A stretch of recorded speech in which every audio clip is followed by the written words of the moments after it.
Tantor Audio, a division of Recorded Books, presents To Catch a Dictator, The Pursuit and Trial of Hissène Habré by Reed Brody, narrated by Reed Brody. Dedication for Hissène Habré's victims, for the memory of Michael Ratner, and for my son Zachary. Foreword by the Chadian lawyer Jacqueline Mudena. Recover their lost dignity. That was the aim of the battle Reed Brody and I fought for 2 decades. Give some dignity back to the thousands of victims of Hissène Habré's regime. Show our hatred of injustice. Show our hatred of servitude. I am an orphan. At 11 years old, I had no father or mother. I didn't have the same childhood as other children. I learned to fight alone. But even as a kid, I loathed injustice. The French political philosopher La Boétie wrote, "In a world governed by nature, which is reasonable, there is nothing so contrary as injustice." That's how I felt, too. Seeing someone fall victim to injustice filled me with deep sadness. I would always say, "It's not fair," as I walked to school with my friends. It was my favorite expression. Even when I was little, when something wasn't fair, I would go after whoever was responsible, alone. The others would watch me. I wanted to show them I could fight for myself. And I learned that through hatred of injustice, and with enough courage, you could move mountains. The atrocities carried out in Chad by Habré and his henchmen in the 1978-1979 Civil War, before he became president in 1982, drove me into exile in Brazzaville in the Congo Republic.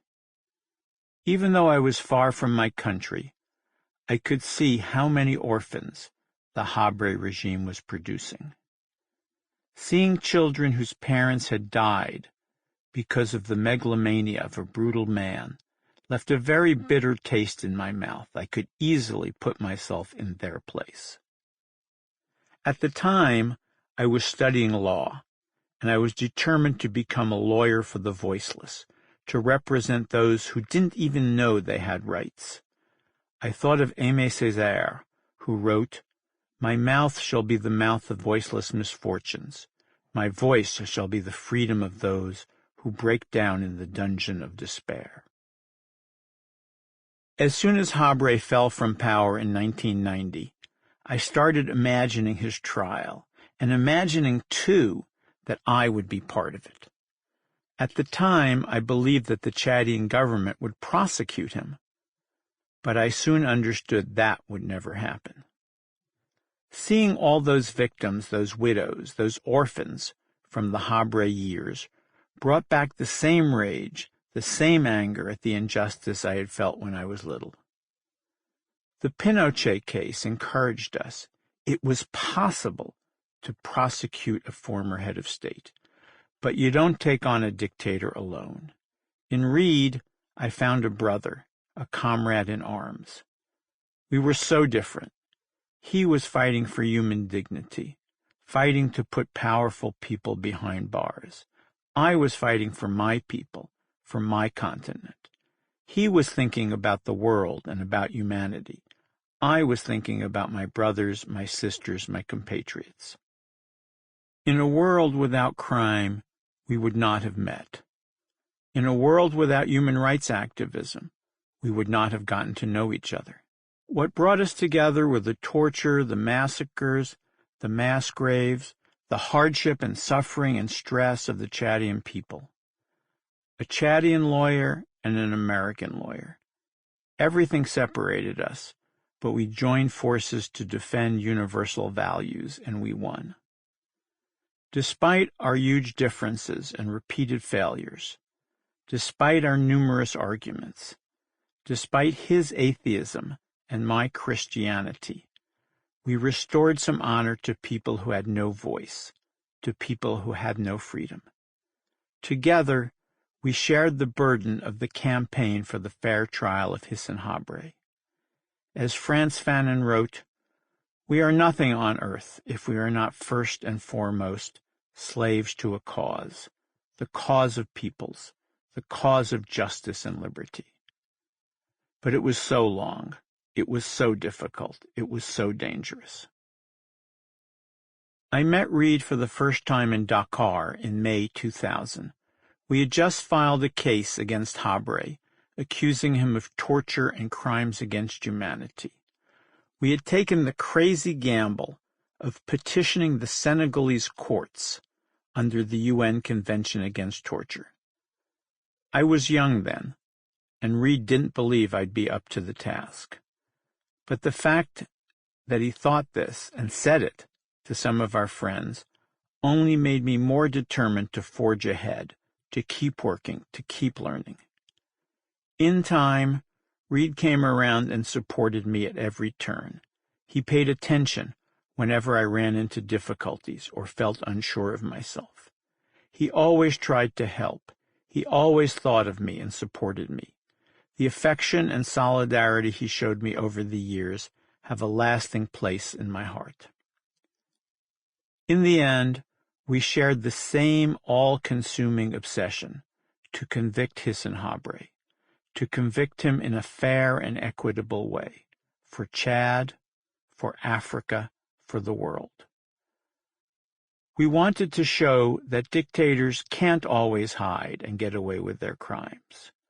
We wanted to send an unmistakable signal to other tyrants who crush their people, that they can't use geopolitical struggles like the war against terrorism as an excuse to flout human rights and fundamental values.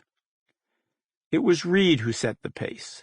His hard work and obsessive attention to detail pushed us all to do better.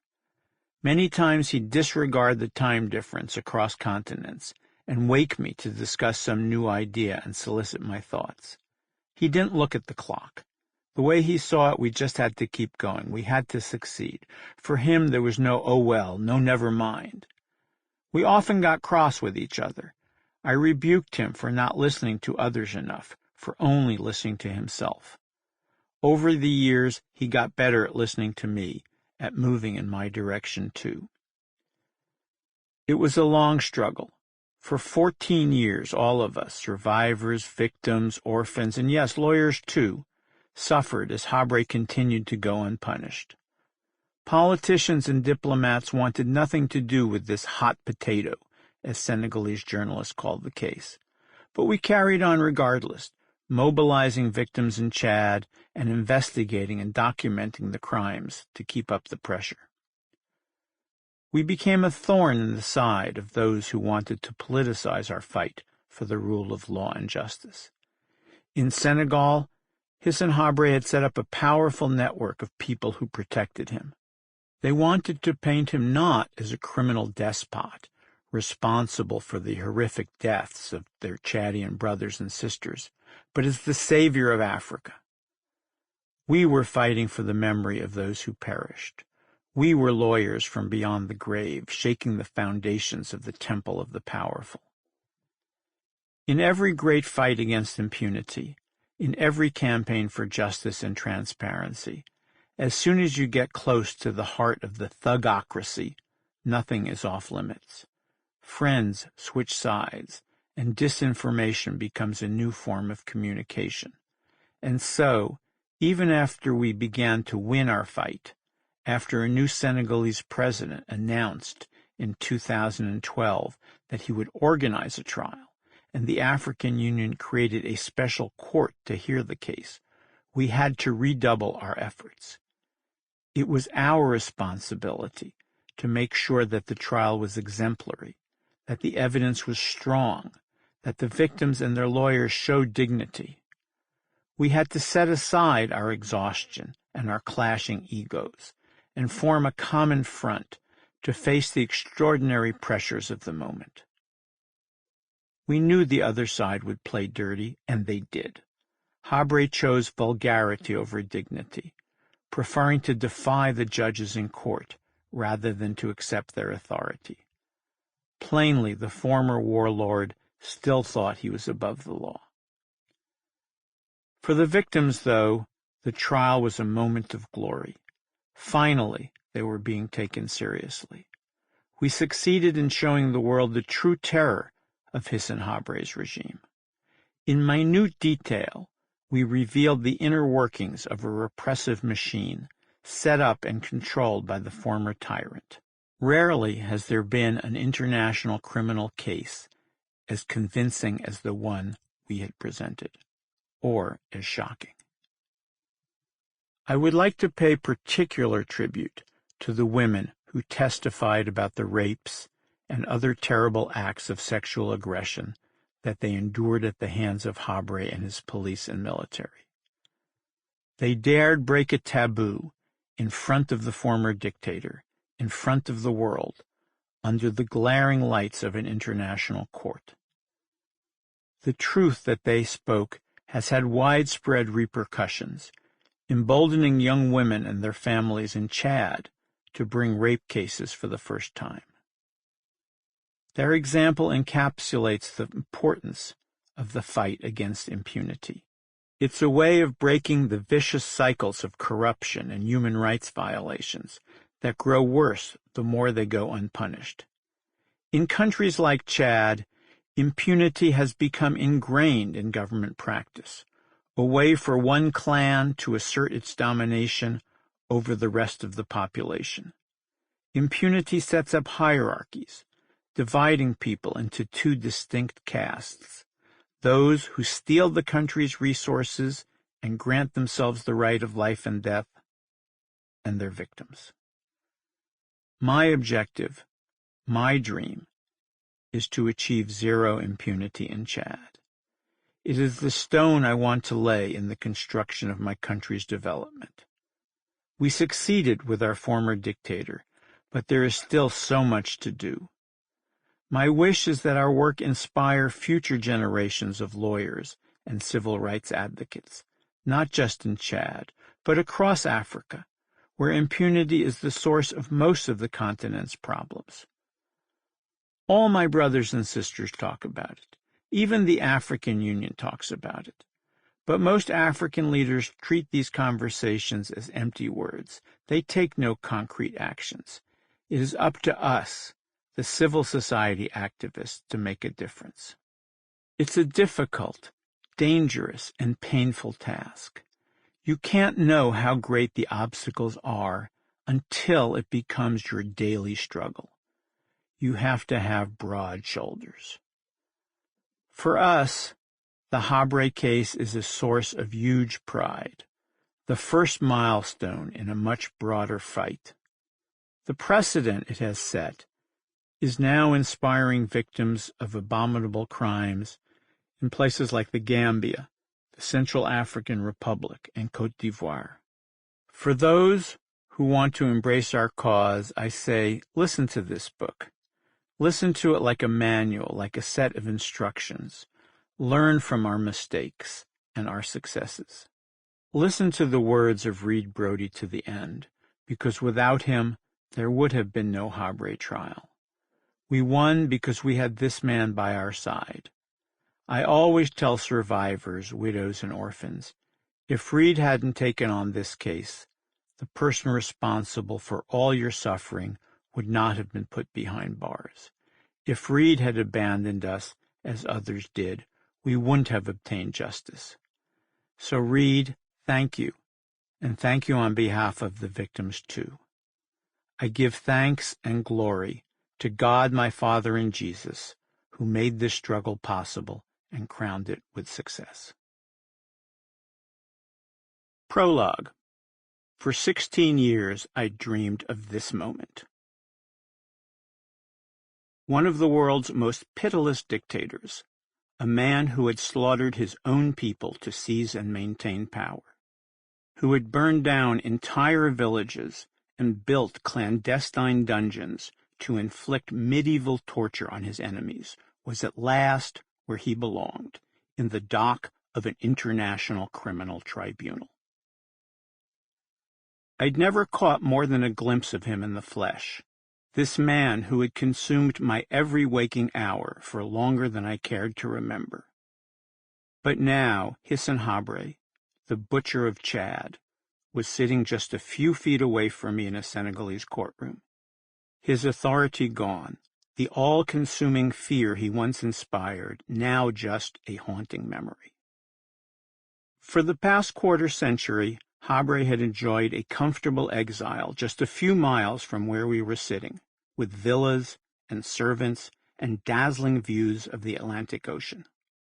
I had made it my mission to separate him from these comforts and ensure that he faced both justice and the accusatory gaze of his victims. I had spent years assembling an international team of investigators and lawyers. I had trained survivors to be campaigners, gathered evidence, chased down witnesses, raised millions of dollars in funding, even helped think up the statutes of the court now hearing his case. Over the years, I had walked on dusty earth, covering the mass graves of hundreds of Habré's victims. I had stumbled upon rooms where the files of Habré's secret police had been left strewn ankle-deep. Along with a number of Habré's most committed victims and their lawyers, I had worked across continents to win over presidents and ministers, civic leaders and editorial writers.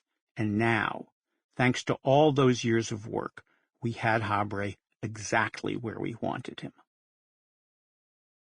As press photographers swarmed Habré, I moved from my seat to get a better look. Along with his trademark flowing white boo-boo, he was dressed in a desert turban that concealed his mouth and the lower half of his nose, as if to tell us that the very air in the courtroom was toxic to him. Habré's dark eyes, framed by gold-rimmed glasses, caught mine for an instant before darting away. He knew exactly who I was, even if we'd never met. I was his relentless hunter, always popping up on television with his victims to remind the world of what he'd done. Reed Brody, as one of his wives liked to call me, the man who wouldn't give up, the man who somehow bounced back each time his lawyers convinced themselves that they'd killed off the case once and for all. Down the years, Habré and his entourage had sought to paint me as an agent of imperialism and neocolonialism, an unscrupulous money-grubbing American Jew, armed and sponsored by the anti-Islam lobby, an enemy, as Habré had handwritten to the tribunal, who has never hidden his aggressive and outrageous hostility, a specialist in forgery and lies. But it was not just me he was facing. In a few minutes, the judges of this extraordinary Pan-African tribunal would enter in their fine robes of ruby-red silk, bordered with white fur and black spots. Behind them stood the full weight not only of their Senegalese government hosts, but of the African Union and the broader international community. The victims in the courtroom and the principal lawyers representing them were very far from neocolonialists, as Habré well knew. Although Habré tried to paint them as my puppets and mascots, they were his fellow Chadians, men and women who had survived torture and rape to demand justice. They had dreamed of this day even more ardently than I had. One thing we knew coming in was that Habré would not be going down quietly. From his formative years as a guerrilla commander in Chad's northern desert, he had an instinctive understanding of asymmetric warfare, of the importance of seizing every advantage when the odds were stacked against him.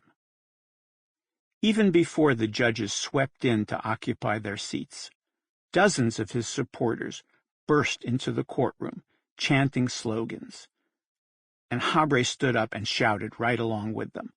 "À bas l'impérialisme," they yelled, and he responded, "Down with imperialism." It was a rich line coming from a man who owed his ascent to power to the CIA, but the irony was largely lost in the passions of the moment. Police flooded into the courtroom, seeking to prevent the protesters from crowding in too close to Habré or clashing with his victims. black-clad elite Senegalese guards sought in vain to coax the former dictator back into his seat, but he kept pushing and jostling until at length they grabbed him by the arms and dragged him out. "This is a farce! This is a farce!" he yelled, his right hand brandishing a string of gree-gree beads, used to ward off evil spirits, as he disappeared from sight, followed quickly by his lawyers. The trial hadn't even started, and already it was veering wildly off the rails. Working on the Habré case for Human Rights Watch, I was keenly aware of the contradictions of being an American lawyer seeking to prosecute an American-backed dictator, and I was not entirely surprised that Habré made this a principal line of attack. I've operated in the developing world for most of my life, and I've always tried to confound what my friend Mikao Mutua calls the savages, victims, and saviors construct, in which white activists rescue black victims from black perpetrators. It's a construct that leaves no room for looking at the responsibility of Western actors and denies the agency of black victims. For 16 years, I never talked about Habré's crimes without emphasizing my own government's support of Habré under President Ronald Reagan. And I was painfully familiar with the glaring double standards in international justice that make it possible, but still very difficult, to bring to book third world despots, but not the leaders of more powerful countries. While I was working on the Habré case, I wrote 4 reports for Human Rights Watch on abuses that the George W. Bush administration had committed against Muslim detainees in the global war on terror. I wrote a book arguing that Bush and other top U.S. officials should be investigated for torture and war crimes. I even joined an effort in Europe, unsuccessful of course, to pursue such an investigation through the same institutions of international justice I was championing in the Habré case. For some of my African critics, this was not enough. They'd ask what I was doing on their continent when I should be investigating the Bush administration's treatment of detainees at Guantanamo instead. And while this was plainly an argument of convenience and a bit of a cheap shot, it was not an entirely unfair critique of the international system. The fact was, I was a professional at a major Western human rights organization with access to funding and the international media, collaborating with disempowered victims from one of the poorest countries in the world. And that meant that there was a power imbalance inherent in what we were doing. My African partners and I had to figure out ways to spread ownership of the campaign, especially after the press began to label me a dictator hunter, and sometimes erase the invaluable work of everyone around me. Chad was their country, their history, their future. As an outsider, I needed to tread with humility and avoid reproducing a post-colonial hierarchy that could only undermine the goals we had set for ourselves. In the process, we learned that by focusing on the stories of the victims and giving them a leading role in the campaign, we could capture public imagination and support in a way that a dictator hunter narrative never could do.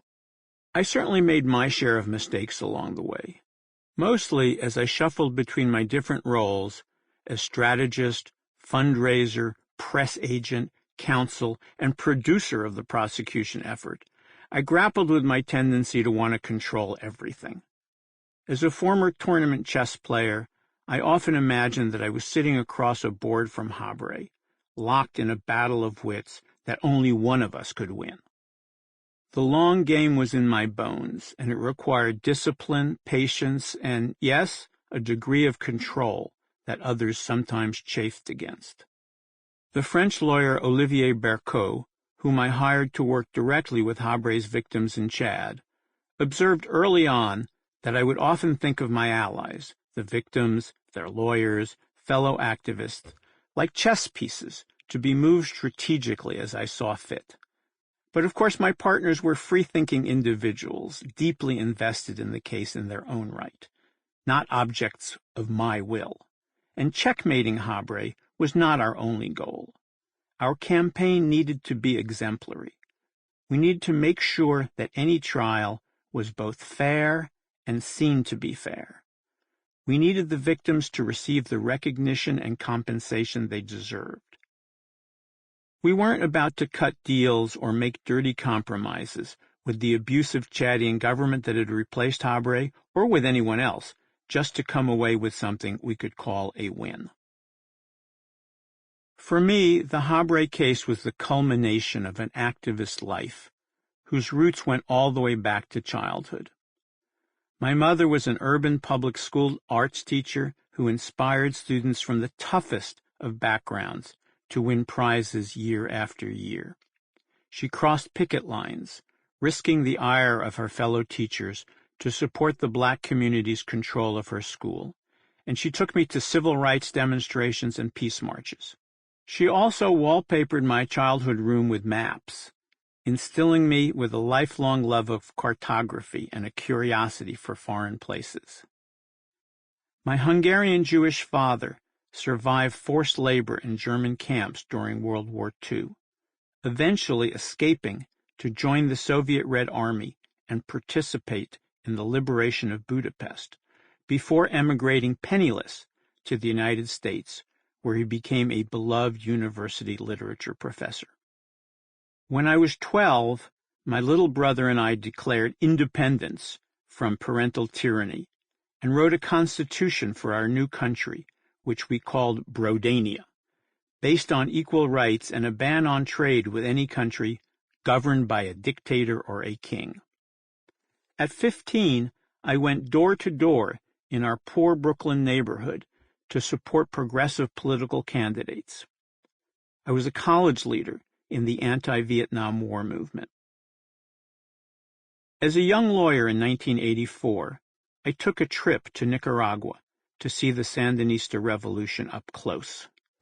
There, in a mountain village near the Honduran border, where I knew the American priest, Catholic lay workers told me stories of schools and farmhouses being burned, and of teachers and nurses being killed by the Contras, counter-revolutionaries organized by the United States, my country. Never before had I felt such a great responsibility to do something. I quit my job at the New York State Attorney General's office and went back to Nicaragua, where I spent 5 months traveling the war zones and asking people for their stories. I met widows whose husbands had been killed before their eyes, women who had been raped, people whose houses had been burned down. Just as I returned to the United States, President Reagan described the Contras as the moral equivalent of our founding fathers, and asked Congress to increase military aid to help them. My report detailing their atrocities landed on the front page of the New York Times and earned me a personal rebuke from the president, who called me, quote, a sympathizer shepherded through Nicaragua by Sandinista operatives. Still, the report had the desired effect, concentrating enough minds in a divided Congress to deny Reagan the funding he sought. At age 31, I had helped defeat a U.S. president's foreign policy, and the experience filled me with a lifelong confidence that if I worked hard enough, I could make a difference anywhere in the world. That confidence was tested many times over the years, as I tried, and mostly failed, to uncover atrocities or prosecute the perpetrators in places like Haiti, El Salvador, East Timor, Tibet, and the Democratic Republic of the Congo. My father once compared me to the plague-fighting Dr. Bernard Rieu of his hero Albert Camus. I often felt more like Camus' Sisyphus, however, eternally pushing the rock up the hill, only to have it roll back down, but happy with the struggle itself towards the heights. My long pursuit of Hissène Habré would test me more strenuously still. Over and over, during my first 13 years working with the victims on the Habré case, went every step forward seemed to be followed by 2 steps back. I was told I had to be either naive or crazy. Sample complete. Ready to continue?